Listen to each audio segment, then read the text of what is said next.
What if I told you scientists just created a powder that stops bleeding in 1 second flat? Or that your phone might soon check your blood sugar without a single needle? Or that AI could help you screen for cancer years before it becomes a threat? These aren't sci-fi predictions, they're happening right now.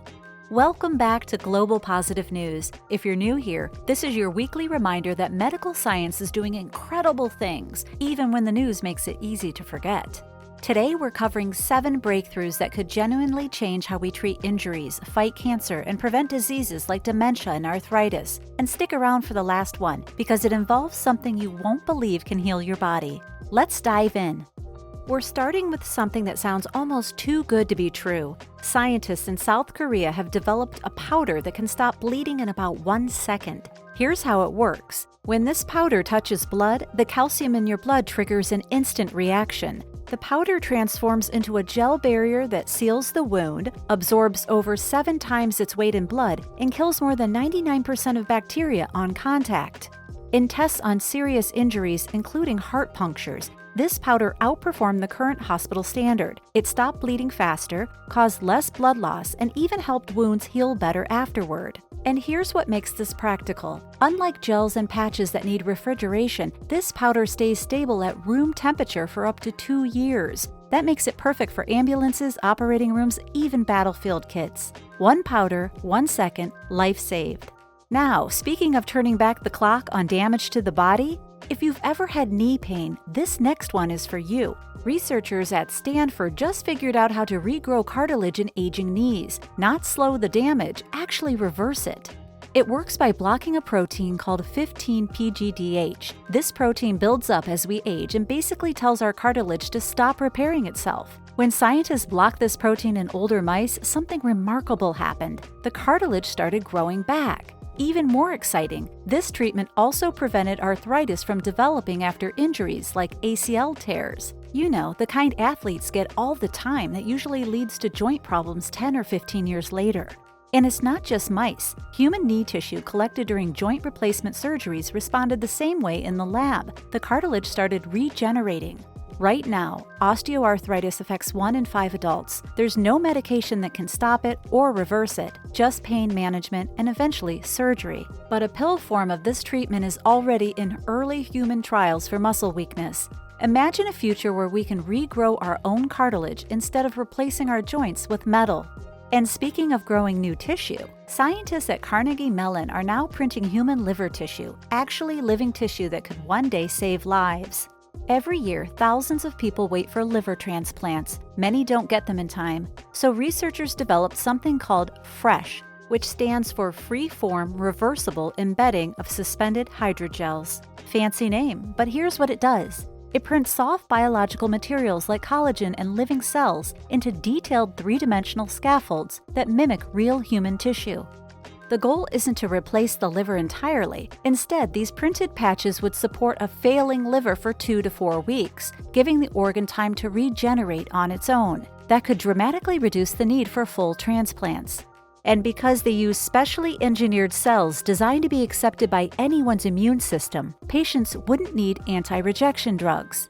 They just received $28.5 million to move this technology forward. We could be watching the beginning of a future where organs aren't donated, they're built. And by the way, all of these breakthroughs depend on the people working behind the scenes, the lab technicians, the researchers, the students running tests at 3 in the morning. Which brings me to something wonderful that happened at the University of Washington. An anonymous donor just gave $50 million to pay tuition for medical laboratory science students.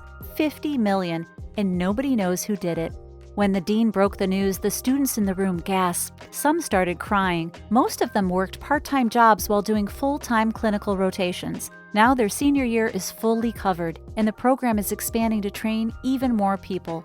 The donor wishes to remain unnamed, but they did leave one clue. They love burgers. So whoever you are, mysterious burger-loving philanthropist, thank you. Now back to the science. Researchers at Mass General Brigham have trained an AI on nearly 50,000 brain MRI scans, and what it can do is genuinely incredible. This system, called Brain IAC, can look at a single brain scan and predict dementia risk, estimate brain age, detect tumor mutations, and even forecast survival rates for brain cancer patients.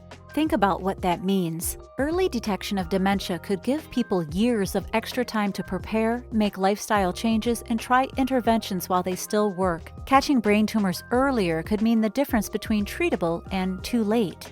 The AI outperformed other specialized models, especially when limited data was available, and the team has released it for free to researchers around the world. Your brain scan could soon tell you things no human doctor could see. And now for something that sounds like science fiction.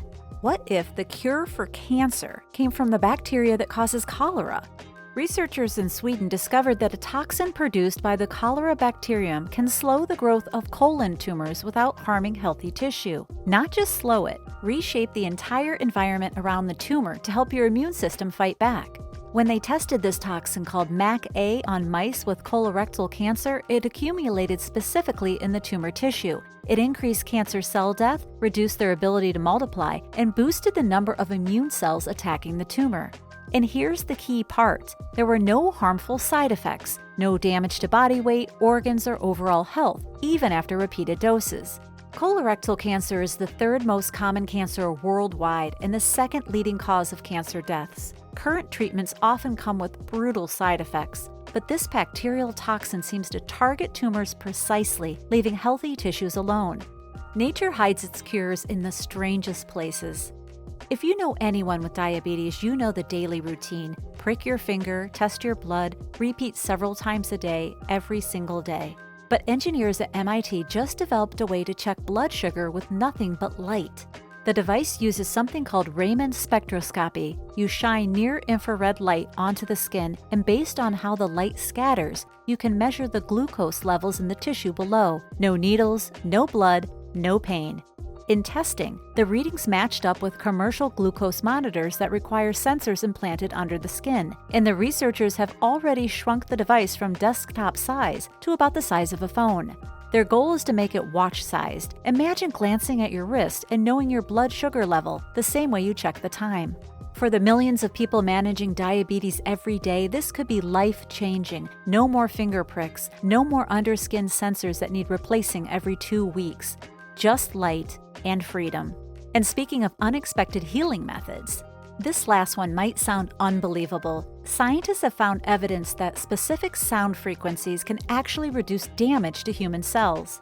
In a laboratory study, researchers exposed human brain cells to ethanol, which causes oxidative stress and cell damage. Then they played a precisely calibrated 528 Hz sound wave. The results were striking. Cells exposed to the sound frequency showed significantly less death than those that weren't. The levels of harmful reactive oxygen species, which damage cells from the inside, were also lower. Now, to be clear, this is early research done in lab conditions, not in living humans yet, but it opens a fascinating door. Sound isn't just something we hear, it's a mechanical wave that physically interacts with our cells. If further research confirms these findings, we might one day use specific sound frequencies as part of treatment plans for stress-related cell damage, brain health, and aging. The idea that sound could heal us isn't New Age fantasy. It might just be physics we're only beginning to understand. And that's 7 medical breakthroughs that prove we're living in an incredible time for science. From powders that stop bleeding in a second to AI that predicts dementia years in advance, these innovations aren't just headlines, they're hope. If this video made you feel a little more optimistic about the future, hit that like button, subscribe to Global Positive News, and share this with someone who needs to hear some good news today. Stay hopeful, and we'll see you next week.